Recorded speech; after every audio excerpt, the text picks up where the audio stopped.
11 tahun dengan semangat yang cukup kental, dan tentunya sokongan keluarga itu cukup penting. Kita terus bersama dengan Cik Kamal Fitri Syamsuddin dan bersama isterinya Ku Hanita Ku Ibrahim. Assalamualaikum. Waalaikumsalam. Terima kasih sudi bersama kami kan, bagi berkongsi cerita. Okey, kita nak tahulah kan, sebagai permulaan kita tahu bahawa sesiapa yang mengidap kanser ini adalah wira yang sanggup berjuang, dan difahamkan Cik Kamal pun banyak juga untuk mengadakan sesi talk untuk bersama-sama untuk bercakap tentang penyakit kanser ini. Sebagai permulaan, mungkin Cik Kamal boleh kongsikan tentang penyakit yang boleh kami dengar di sini. Saya mula didiagnos dengan sakit ini pada tahun 2010,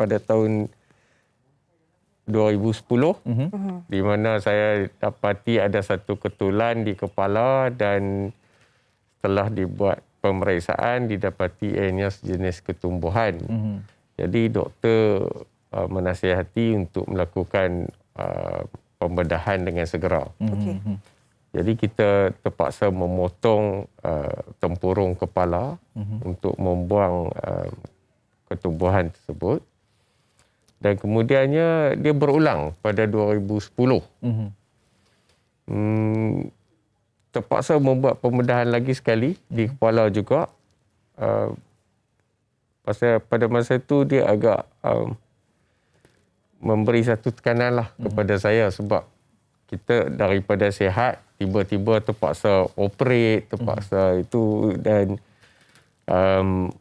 bukan sekali, 2 kali, dan operation yang sangat berbahaya, sebab kita operate kepala ni anything can happen.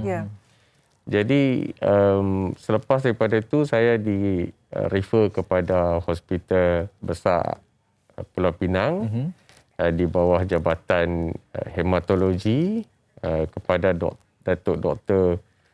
Goh Aisim, very dedicated doktor, dan kemudiannya beliau telah memulakan sesi kemoterapi lah. Baik. Cik Kamal, mungkin ramai yang tak boleh membayangkan penderitaan yang dilalui, tetapi apakah antara simptom pertama yang membuatkan Encik Kamal dan keluarga bersama isteri ambil keputusan untuk berjumpa dengan doktor untuk mendapatkan diagnosis? Adakah terdapat sakit kepala ke? Antara simptom yang tak disangka rupanya sebenarnya adalah kanser ini. Ya, ini pun salah satu perkara yang saya selalu cakap, di mana bila ada perubahan pada diri, kita sepatutnya dengan segeralah mengambil tindakan. Macam saya pun, saya dulu ingat, sakit kepala, jadi saya makan paracetamol, dan sakit kepala tu hilang. Jadi saya tak ambil berat sangat, walaupun semakin lama semakin kerap dan semakin teruk. Okey. Sehingga kita dapati ada lump di kepala. Ada benjol. Benjol. Lepas tu benjol tu dia makin besar. And then dia end up about half X macam tu, dia punya size. Jadi isteri saya kata, ini serius ni kan, something yang tak sepatutnya ada. Itulah kita pergi buat pemeriksaan. Baik. Jadi agak lewat sikit lah. Okey. Baik, bersama dengan kami juga untuk perbincangan ini, kita juga bersama dengan Profesor Madya, Dr. Chia Swee Lin, alias Eddie, Ketua Laboratori Penyelidikan Kanser UPM Magna, Institut Biosains Universiti Putra Malaysia. Selamat pagi, Doktor. Selamat pagi. Selamat pagi. Salam sejahtera. Okey. Dr. Eddie. Okey, Doktor. Ya, saya. Ya, kita nak tahulah sebenarnya, sebab difahamkan ada di antara kita ni yang macam mengambil remeh tentang perkara-perkara yang kita rasa macam, alah tak apalah, mungkin sakit itu boleh diubati. Macam contohnya pening yang berulang kali. Jadi macam mana Doktor melihat sekarang ni pendedahan rakyat Malaysia tentang kanser ini, Doktor? Okey, pertama sekali saya rasa masalah dengan kanser ni, kita seperti yang Cik Kamal cakap tadi, kita tahu pasal badan kita. So kalau ada apa-apa perubahan pada badan kita, kita yang tahu. Kadang-kadang kita pun rasa mungkin paracetamol je lah kita makan, lepas tu kita rasa kita akan sembuh lepas tu. Dan masalahnya, this is the problem lah yang kita sentiasa ada. Kita ambil remeh pasal benda-benda macam ni. Kalau kita dah dapati benda-benda berubah kita perlu jumpa doktor secepat mungkin. Okey. Jangan ambil macam tak penting untuk kes ni. Baik. Doktor, sebelum kita beralih, soalan yang sangat pendek saya tanyalah sebab kita difahamkan LCH ini satu kondisi yang sangat jarang berlaku dan orang kata menyerupai beberapa jenis kanser. Jadi bagaimana seseorang itu boleh mengetahui ataupun didiagnos daripada awalnya untuk mengetahui apakah jenis kanser sedangkan ia berubah-ubah, doktor? Okay, so sebenarnya kanser ni bagi satu contoh, contohnya breast cancer. Kita guna breast cancer sebagai contoh. Breast cancer pada seorang wanita A tak sama dengan wanita B. Okay. So setiap orang dia ada kanser, walaupun nama dia breast cancer, tapi breast cancer dia berlainan dari seorang kepada seorang. So jangan kita, yang I rasa kita patut educate our public di mana kita jangan anggap we are the doctor. Jumpa doktor sebab doktor mereka dilatih, ditrain untuk menganalisa dan untuk mengesan semua kanser ni dan buat rawatan yang sepatutnya. Baik. Okay. Early detection is very important. Ya, betul. Okey, kita nak tanya kepada Puan Juanita sebagai isteri. Kami dekat sini melihat bahawa perjuangan untuk melawan kanser ini sangat ada pada Encik Kamal sebagai Wira. Kalau kita lihat sejarahnya 125 kali menjalani kemoterapi, 6 kali pembedahan dan itu sangat kata orang tu kalau Puan sendiri yang berada di sebelah Encik Kamal, bagaimana Puan melihat tentang kegigihan Encik Kamal ini? Assalamualaikum dan selamat pagi. Ya. Terima kasih. Bagi saya sebagai orang kata apa, teman rapat atau orang kata apa, roommate ni, kita hidup. Saya rasa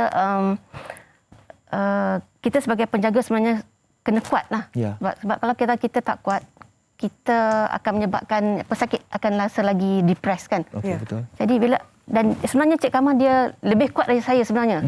Walaupun dia sakit. Walaupun orang kata dia yang menanggung sakit, tapi kita ni sebagai cuma nak support, nak bagi dia memudahkan urusan dia. Kadang-kadang macam ada appointment kan, kita ambil cuti, teman dia pergi, sebab kita nak faham keadaan yang berlaku dekat dia tu, jadi kita nak dengar apa yang doktor cakap. Jadi di peringkat awal tu saya banyak menghabiskan masa, saya meluangkan masa menemani Cik Kamal untuk setiap rawatan lah. Sebab setiap pembedahan ke, sebab saya nak tahu apa yang keluar daripada kepala dia tu kan, saya nak tengok. Saya nak faham, nak tanya doktor apakah yang berlaku pada diri dia. And then next step tu apa doktor nak buat, appointment dia kan. Jadi apakah scan yang kita perlu lalui ni. Itu yang bagi saya kena faham. Apa yang berlaku pada diri. Dia sebagai pesakit dia memang banyak membaca. Sebab Cik Kamal dia memang apa satu-satu benda dia memang banyak buat kajian sendiri ke atas apa yang berlaku kat diri dia. Ubat apa yang dia makan tu, apa kesan kat atas diri dia, ubat semua kan. Jadi saya sebagai orang kata apa, isteri saya support dia kan, kalau dari segi macam tengok jadual untuk appointment dia.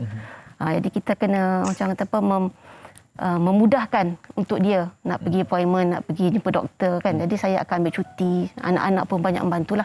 Jadi yang itu yang sokongan yang saya perlu bagi untuk dia lah. Dia, kalau kata macam dia sakit tu, kalau dia rasa macam tak nak diganggu, jangan ganggu dia. Dia kata okey, I nak makan ubat, I nak rest. Dia masuk bilik, dia tutup lampu, tidur. So I akan bagi masa untuk dia rest. So kalau kata dia perlu apa-apa, dia akan call. Kita kena betul-betul kata bagi perhatian attentif lah dengan situasi yang diperlukan. Kita nak mudah. Actually dalam menghadapi perkara ni, satu jenis penyakit yang berpanjangan macam ni, bagi saya lah, yang kuat sebenarnya isteri saya. Kalau dia tak bagi saya support yang sebegini, saya rasa saya pun tak cukup kuat untuk menghadapi cabaran ni. Sebab benda ni bukan macam kita sakit kepala, makan ubat and then hilang kan. Ini bertahun-tahun ni. Dan Cik Kamal lebih lagi kaki terpaksa dipotong. Ya, jadi orang kata situasi tu menjadi lebih sukar lagi pergerakan dan sebagainya. Bagaimana sokongan diberikan oleh isteri, keluarga dan sebagainya yang isteri saya memberikan sokongan yang bagi saya tak berbelah bahagilah. Dan dia banyak encourage saya. Dia banyak memberi ruang untuk saya mencuba. Sebab bila kita dah amputate kaki, ada banyak benda yang kita terpaksa belajar semula. Kan, nak pergi toilet, nak memasak, nak apa semua, kita nak kena retrain ourselves.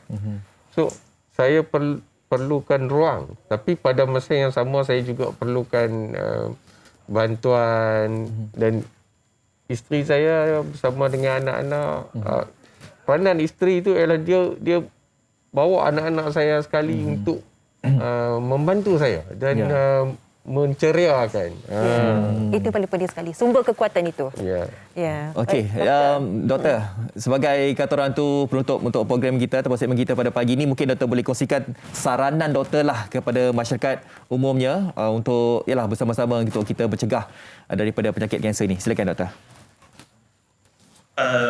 First of all, I rasa yang kita patut buat, jangan percaya apa yang dibaca dekat social media dan jangan percaya rawatan yang dengar cakap jiran ni ke siapa-siapa yang dah sembuh sebab makan ubat tradisional ke apa. Jangan percaya yang tu sebab semua tu tak ada tak ada scientific proven. So banyak kes kanser di Malaysia di mana kanser tu dikesan awal, tapi sebab mereka percaya cakap-cakap orang tu, mereka dah miss rawatan tu. So in the end dah sangat serius, mereka check semula dah masuk stage 3, stage 4 yang susah untuk dirawat. So kalau boleh jumpa doktor, percaya doktor yang merawat anda dan ikut apa cadangan rawatan yang dia cadangkan, and then you akan recover lah. Perjuangan ini juga memerlukan disiplin yang cukup kukuh untuk mempercayai juga doktor yang merawat ya. Kita ucapkan terima kasih kepada Profesor Madya Dr. Chia Sweetlin ataupun Dr. Adi bersama kita hari ini, dan terima kasihlah kepada Encik Kamal dan juga Puanku Hanita kerana sudi meluangkan masa berkongsikan kisah yang cukup penting ini. Ya, teruskan berjuang dan kami doakan semoga diberikan kesihatan berpanjangan buat Encik Kamal, dan juga terima kasih kepada isterinya juga yang menjadi tulang belakang juga yang menjaga Encik Kamal sedih baik. Terima kasih kepada kedua-duanya.